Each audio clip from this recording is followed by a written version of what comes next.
A paz do nosso Senhor Jesus de Nazaré para os amados irmãos.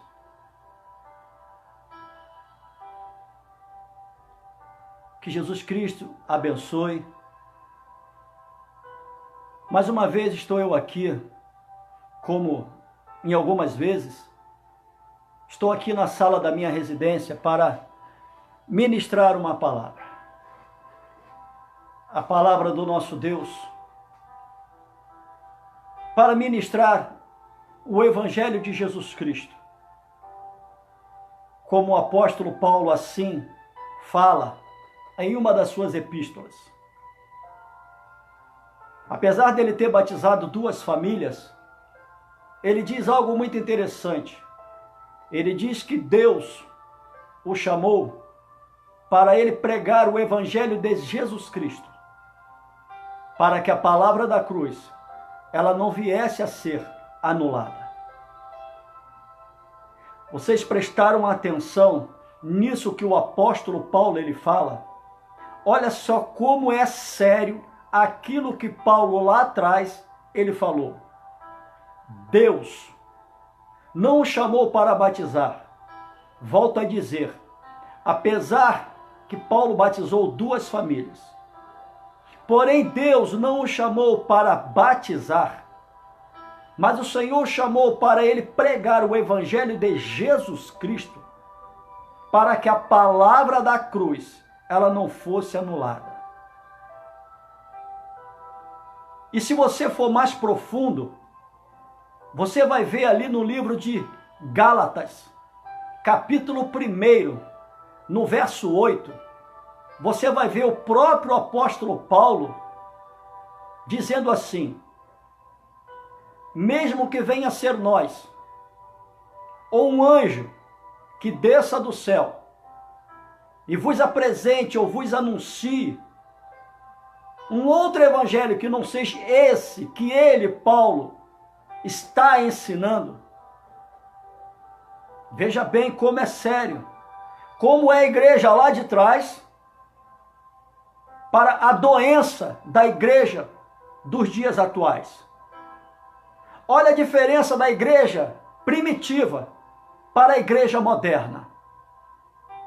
A igreja lá de trás cheia de saúde, e a igreja de hoje doente. Vamos lá, olha o que Paulo diz: que mesmo que venha a ser nós, ou um anjo que desça do céu, que venha vos ensinar um outro evangelho que não seja esse que eu, Paulo, vos tenho ensinado, não aceite. É um evangelho anátema.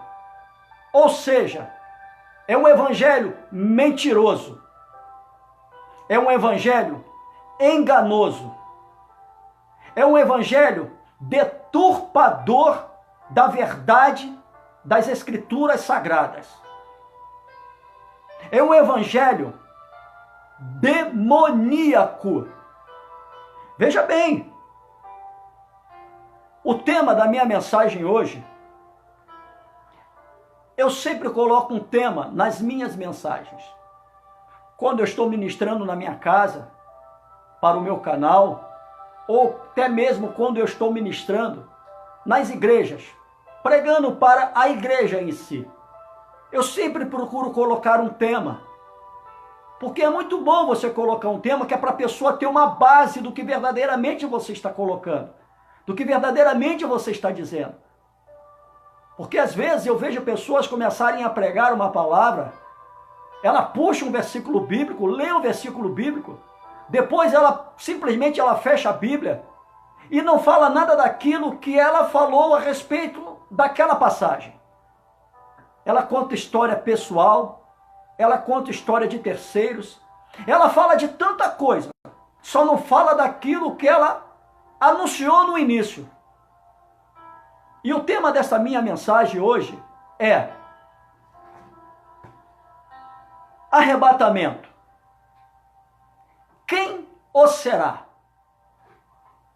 Será que você já se perguntou quem vai ser arrebatado? Será que você já se perguntou se você vai ser arrebatado ou arrebatada? Vou falar uma coisa para você. Você sabia? Eu já tenho falado isso algumas vezes, mas eu vou falar aqui no início, que é para você entender.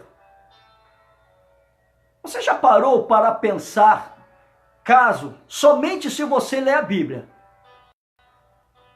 somente se você estudar as Escrituras Sagradas?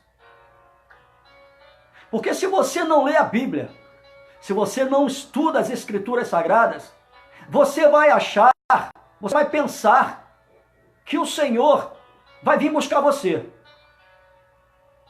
Quando na verdade, Jesus Cristo, quando vier pela uma segunda vez, só que nesse momento da segunda vez ele virá em glória, sem colocar os pés na terra, como da primeira vez ele veio na figura humana, viveu no meio do ser humano, do homem, no período de 33 anos.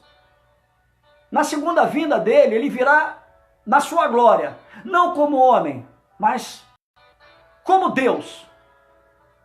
Porque na primeira vinda ele era 100% homem e 100% Deus. E agora na segunda, ele não virá como homem, ele virá como Deus, 100% Deus. Se você estuda a Bíblia, você vai entender que Jesus, quando voltar na segunda vez, ele não vai vir buscar você, ele não vai vir buscar a mim, ele não vai vir buscar nenhum ser humano. Ele vai vir buscar aquilo que é dele, aquilo que é dele, e que ainda habita na terra, até porque foi ele próprio quem deixou para que eu e você não ficássemos órfãos, quando ele ascendeu para sentar à direita de Deus Pai. E o tema desta mensagem, volta a frisar, é arrebatamento.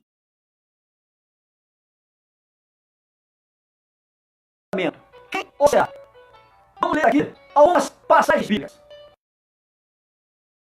A primeira está no livro de Mateus, capítulo 10, no verso 32 e 33.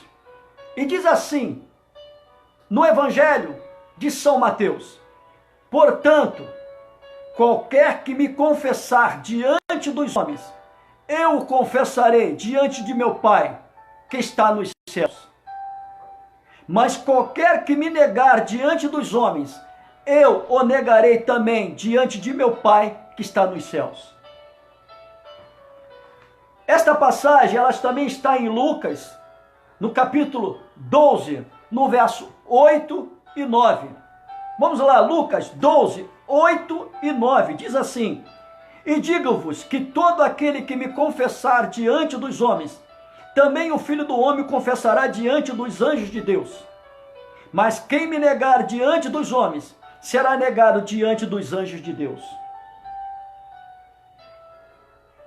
O que é você confessar a Cristo? Tem várias vertentes, o confessar a Cristo. Muita gente acha que confessar a Jesus Cristo é uma única vez na sua vida. Porque antes do homem estar nos caminhos de Deus, ele é apenas criatura. O homem ele só passa a ser, ele só torna-se ser filho de Deus a partir do momento que ele abre mão do mundo, da criatura, e aceita Cristo como Senhor de sua vida. É o próprio Cristo quem diz: porém a todos que tomaram a Cristo como Senhor de suas vidas, tiveram o privilégio de serem chamados filhos de Deus. Somente esses que confessaram pela primeira vez. O homem, em qualquer lugar que possivelmente venha a ser, ou dentro de uma igreja, ou na rua, ou dentro de uma residência, ou no leito de um hospital, ou no cárcere, em qualquer momento, em qualquer lugar, o homem pode se prostrar diante do Senhor, levantar as suas mãos para o céu e confessar com seus lábios que o Senhor é o Senhor de sua vida. É o primeiro confessar. Dali para frente, o confessar, ele é diário. Nós temos que confessar a Cristo Jesus diariamente como Senhor de nossas vidas. Eu, pastor Augusto Menezes, eu tenho que confessar ao Senhor, eu tenho que confessar que Cristo é o meu Senhor todos os dias, diante dos homens. Vamos ao que fala a palavra de Deus no livro de Apocalipse, capítulo 3, no verso 5. Veja só o que o apóstolo João, ele fala. A igreja, quando ele escreve a igreja de Sardes, a uma das 7 igrejas da Ásia. Veja bem o que o apóstolo João, ele escreve a igreja de Sardes, capítulo 3 de Apocalipse, no verso 5. Ele diz assim: o que vencer será vestido de vestes brancas, e de maneira nenhuma riscarei o seu nome do livro da vida, e confessarei o seu nome diante de meu Pai e diante dos seus anjos. Quem tem ouvidos, ouça o que o Espírito diz à igreja. Veja bem, ao que vencer, o que você entende para a frase ao que vencer? Lutas diárias. Muitas das vezes uma luta diária nos enfraquece e começamos a questionar o porquê de uma derrota. Às vezes você passa um ano inteiro tendo vitórias. Você passa uma vida tendo vitórias. De repente, em um único dia, você tem uma derrota. E você questiona a Deus o porquê daquela derrota, quando, se você olhar para trás, dias anteriores, o Senhor só lhe deu vitória. E naquele dia em que você teve uma derrota, você deixa de confessar o Senhor. E por motivo disso, ele se entristece. É por isso que ele diz: o que vencer será vestido de vestes brancas, e de maneira nenhuma riscarei o seu nome do livro da vida. Quando ele aqui diz riscar, só pode ser riscado algo que um dia foi escrito. E duas situações acontecem no momento em que existe o primeiro confessar. Quando o homem ele abre mão da criatura e passa a ser, opta em ser filho de Deus. Duas coisas acontecem neste momento. A palavra de Deus ela relata que no momento do primeiro confessar, que o homem se rende aos pés de Cristo, existe festa no céu. E o nome da pessoa, seja do homem, seja da mulher, é escrito no livro da vida. A partir daquele momento, o confessar, ele é diário. Se eu aceito a Cristo como Senhor da minha vida num domingo, na segunda, na terça, na quarta, na quinta, e na semana seguinte, no mês seguinte, na quinzena seguinte, e assim vai. E no ano seguinte, todos os dias eu tenho que confessá-lo como Senhor da minha vida. Caso eu não faça isso, o meu nome, ele é arriscado no livro da vida. Porque quando eu deixo de confessar a Cristo diante dos homens, ele naquele grande dia, ele vai deixar de me confessar diante de Deus e diante dos seus anjos. Mas como é confessar diante dos anjos, diante dos homens, pastor Augusto? É em meio às lutas.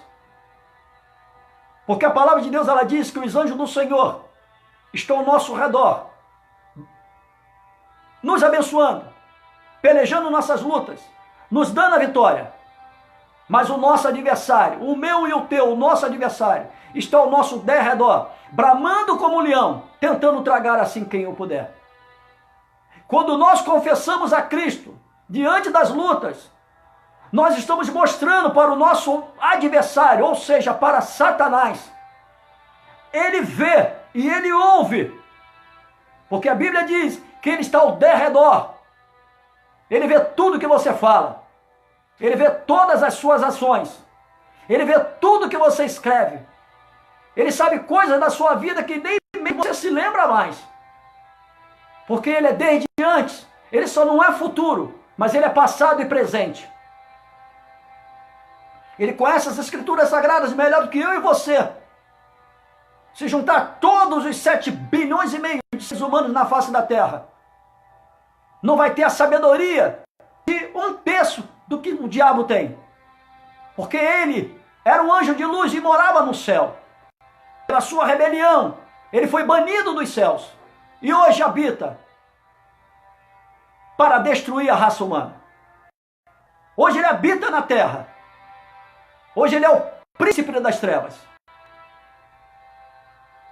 Meu Deus, você hoje confessou a Jesus Cristo? Você hoje confessou a Jesus Cristo? Nós precisamos confessar a Cristo a todos os dias, a todos os momentos.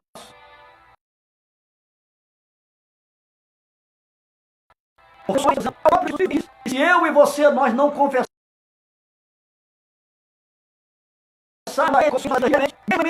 nós temos que vencer as lutas diárias. Porque o Senhor nos dá inúmeras vitórias. E nós damos essas vitórias. E em minhas vitórias dizemos que Ele é bom, que Ele é Deus fiel. E quando vem uma derrota? Aí dizemos que Ele é infiel. Dizemos que Ele não é bom. Dizemos que Ele não está conosco. Questionamos as derrotas. Meu Deus, Davi teve derrotas. Ou você acha que aqueles homens lá atrás não tiveram as derrotas? Todos eles tiveram. Mas eles tiveram muito mais vitórias do que derrotas. Mas não deixaram de ter as suas derrotas. Mas em nenhum momento eles deixaram de confessar ao Senhor como Senhor de suas vidas. Por isso, naquele grande dia, por isso que quando eles morreram, eles foram confessados por Cristo diante de Deus Pai e diante dos seus anjos. E nenhuma da alma desses homens pereceram. Pelo contrário, estão nos céus. Meu Deus. E no livro de Apocalipse, capítulo 2, no verso 17, quando eu disse para você que o Senhor, Ele quando voltar pela segunda vez em glória, no seu estado de glória, montado no seu cavalo branco, movido pelos seus anjos, quando Ele vier pela essa segunda vez, para o arrebatamento da igreja, na verdade Ele não vai vir buscar nem eu nem você. Ele vai buscar aquilo que Ele deixou para que eu e você, dizer, não ficássemos órfãos. Porque ainda existe na terra algo que é de Jesus. E Ele próprio deixou. Vamos dizer que eu e você ficássemos órfãos, não ficássemos sozinhos, para que não fôssemos cegados pelo adversário, pelo nosso inimigo. É isso que Jesus Ele vai buscar. É isso que Ele vai vir requerer. Não é a mim nem a você. Mas nesse momento,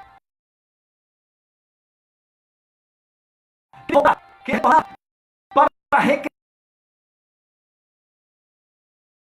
para buscar aquilo que deixou de para nós adiantar você. Quando Ele retornar para requerer isso que é de propriedade dEle, quem nesse momento estiver na qualidade de morada, de templo deste céu, este vai morar no céu. Veja bem o que o Senhor diz no livro de Apocalipse, capítulo 2, no verso 17. Quem tem ouvidos, ouça o que o Espírito diz à igreja. Ao que vencer, darei eu a comer do maná escondido e dar-lhe-ei uma pedra branca. E na pedra branca, um novo nome escrito, ao qual ninguém conhece, senão aquele que o recebe. Eu não conheço, você não conhece, ser humano nenhum conhece, mas o Espírito Santo de Deus conhece. O Espírito Santo de Deus é a terceira pessoa da Trindade, que no qual Jesus Ele deixou aqui quando Ele ascendeu para sentar à direita de Deus Pai. Esse ser maravilhoso, que por motivo deles nós não fomos tragados, nós não fomos destruídos. Não permite nem mesmo que nós venhamos a sentir a dor que verdadeiramente nós temos que sentir. Porque o Espírito Santo de Deus, ele geme com gemidos inexprimíveis. Ou você acha que as pedradas que o diácono Estevão, que os açoites, que o apóstolo Paulo, que todas as aflições que aqueles homens lá atrás, após a morte, a ressurreição e a ascensão de Jesus Cristo, que tudo aquilo que aqueles homens lá atrás sofreram, se o Espírito Santo de Deus não tomasse para ele as dores daqueles homens não aguentariam as aflições, não aguentariam os sofrimentos. E conosco hoje é a mesma coisa. Se Jesus Cristo não tivesse deixado o Espírito Santo de Deus dele aqui na terra, nós não suportaríamos.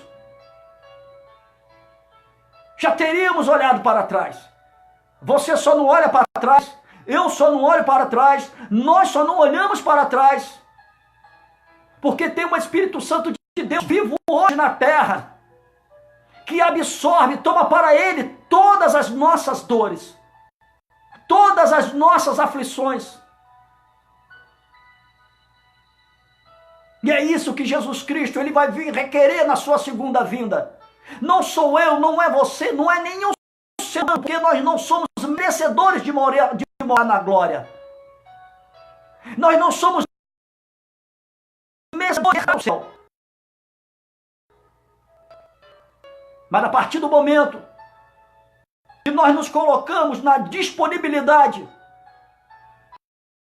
de Deus, Senhor de nossa vida, de permitirmos que Ele seja morador de nossa vida, que nós nos colocamos na disponibilidade de sermos templo da sua morada. Meu Deus, isso alegra o coração de Deus. Isso alegra o coração do Senhor Jesus Cristo. E quando Ele voltar para buscar o seu Espírito, com certeza Ele vai encontrar muitos que se deixaram ser morada do Espírito Santo.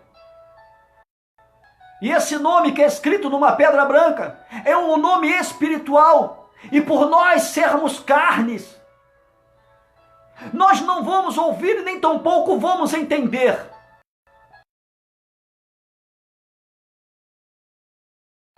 O Espírito Santo habita dentro de uma minoria.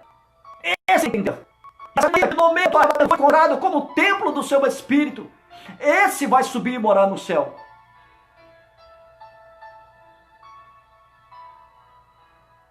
Arrebatamento. Quem o será? Volto a dizer o que eu falei lá no início. Que o Senhor Jesus Cristo, melhor dizendo, que Deus não chamou Paulo para batizar, mas Ele chamou Paulo para pregar o Evangelho de Jesus Cristo, para que a palavra da cruz não fosse anulada. Mas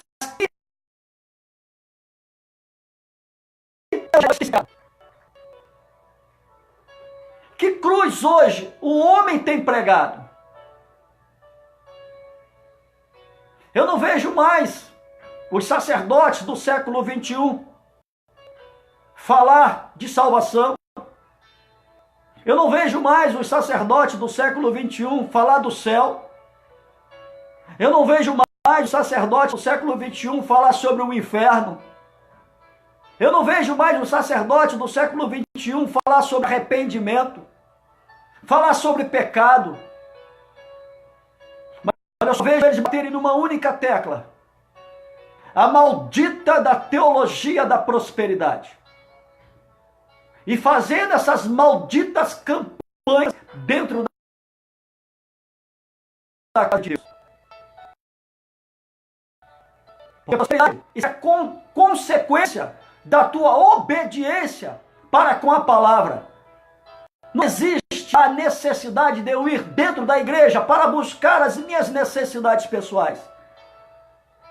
Quando eu vou para a igreja, eu só tenho que ir para a igreja com um intuito: é de adorar a Deus. Não porque Ele sabe tudo que eu preciso. Ele mesmo diz na palavra dele que antes mesmo de abrirmos a nossa boca para falar qualquer coisa, Ele sabe daquilo que vamos falar. O que Ele quer de mim, o que Ele quer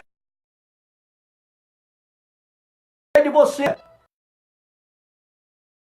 É dentro da sua casa da igreja. Nós cultuemos apenas. O que é cultuar a Deus? É adorá-lo, é louvá-lo. Ele mesmo diz em João 4 que aqueles que o adorem em espírito e em verdade. Como eu posso adorar a Cristo dentro da sua casa? Que quando eu vou para a sua casa, eu só vou para pedir. Onde existe adoração na petição? Não existe. Ou você adora, ou você pede. Só que hoje estão deturpando as escrituras sagradas. Estão jogando no lixo os princípios. Porque se você for parar e analisar, lá atrás, aqueles homens, aquelas mulheres, eles pediam as coisas ao Senhor, sim, mas eles adoravam muito mais do que eles pediam. Você pode ver que Ana, dentro do templo, ela adorou e louvou a Deus. Quando ela chega a pedir Samuel ao Senhor, ela sai do templo. Ela não pede um filho a Deus dentro do templo. Ela sai do templo. Meu Deus. Nós podemos ver que Paulo e Silas estavam encarcerados. Eles pediram para saírem daquela situação? Não. Eles adoraram e louvaram a Deus. Sadraque, Mesaque e Abednego estavam dentro da fornalha. Eles clamaram a Deus dizendo que o fogo estava muito quente, que eles estavam ali torrando, que eles estavam sentindo dores. Não! Eles falavam de alegria e adoravam a Deus. Daniel, quando foi lançado na cova dos leões, ele entra dentro da cova murmurando, solicitando a Deus que o livrasse? Não! Pelo contrário, quem diz que Daniel haverá de ser livrado da mão, ou seja, da fome dos leões, é o homem que lança Daniel dentro da cova. É o rei que, quando antes de lançar Daniel dentro da cova, é que diz: Daniel, o teu Deus vai te livrar. Não é Daniel quem diz: Senhor, me livra. Não. É o rei que, quando lança Daniel dentro da cova, diz: o teu Deus, ele vai te livrar. Pedro, quando estava encarcerado, a Bíblia não diz que Pedro clamou. Pelo contrário, a Bíblia diz que Pedro estava em silêncio, mas tinha um povo clamando a favor de Pedro. Meu Deus.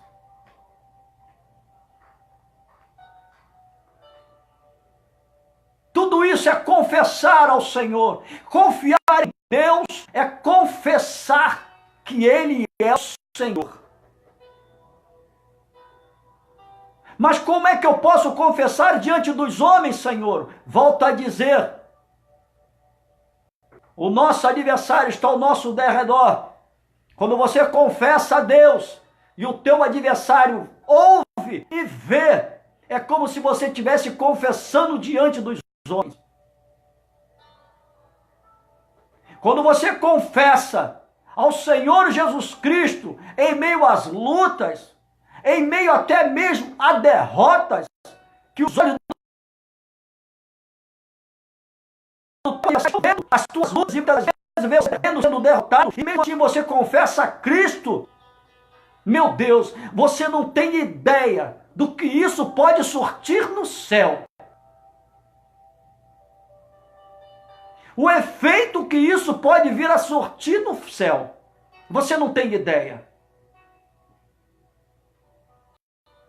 Meu Deus. arrebatamento, quem o será? É quando você tira o teu coração deste mundo.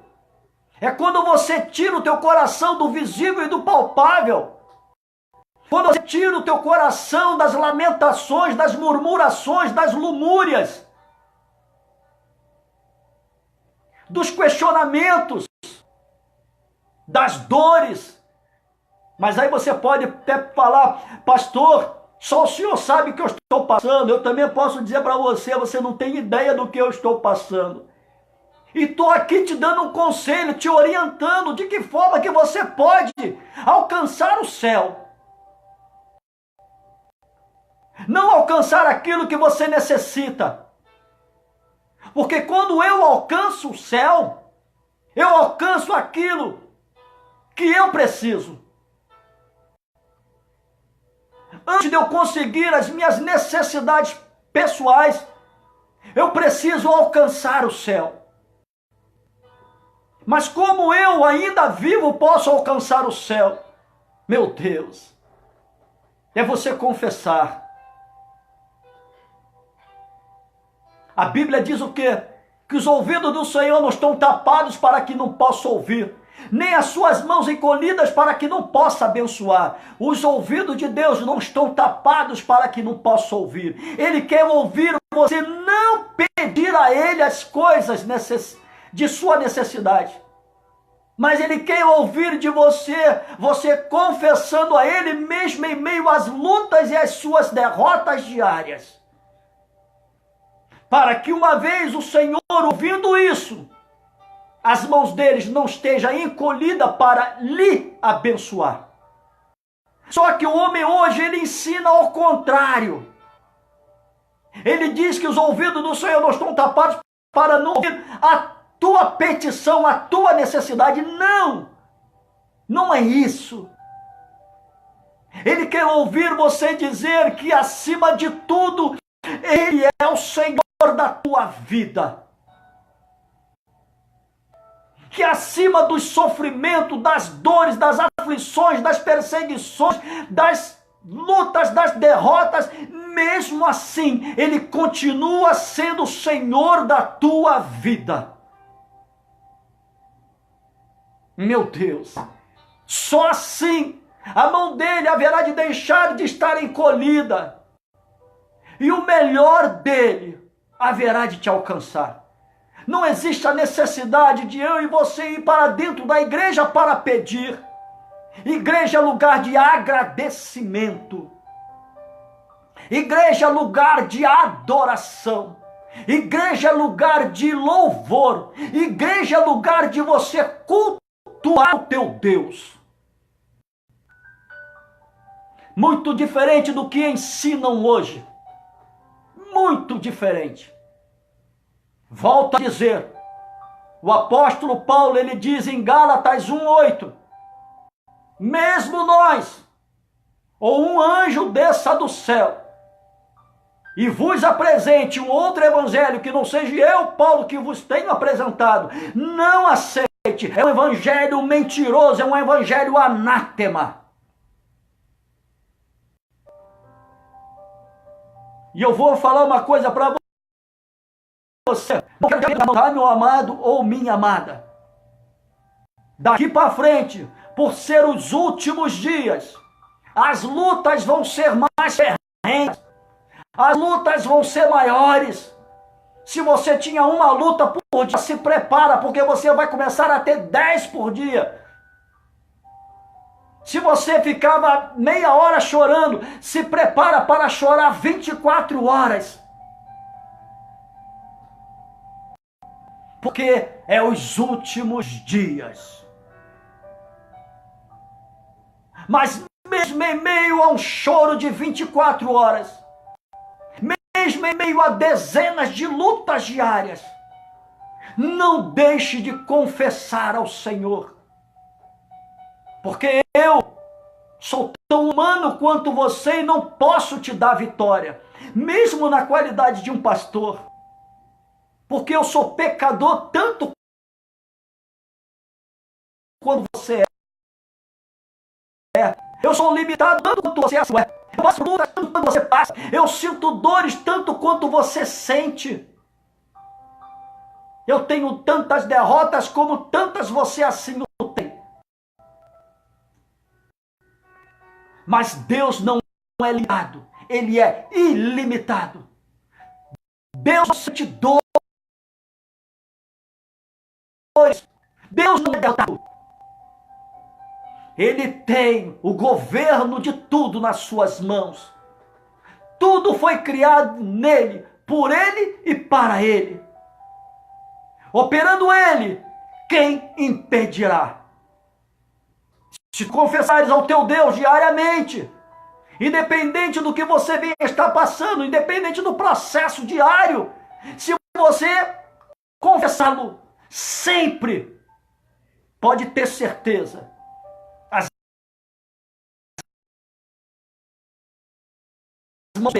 nunca haverá distraída. E o melhor dele vai alcançar.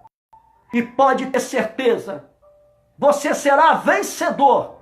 Você será vencedora. E naquele grande dia, ele haverá de confessar diante de Deus e diante dos seus anjos. E o teu nome, meu amado, o teu nome, minha amada, não haverá de ser riscado do livro da vida. Pelo contrário, naquele grande dia, tu ouvirás assim da boca do teu Deus: entra no gozo do teu Senhor. Aleluias. Amém, meu amado? Amém, minha amada? Fica com essa palavra. Confesse a Cristo. Não deixe que as lutas, não deixe que as derrotas te faça negar a Cristo, a questionar a Cristo, a duvidar de Cristo. Mas permaneça, acredite que em meio a todo o processo, o Senhor é contigo. Amém? Que o Senhor Jesus Cristo te abençoe, que o Senhor Jesus Cristo te guarde, que o Senhor Jesus Cristo te dê uma ótima semana. Um grande beijo no teu coração. Shalom Adonai.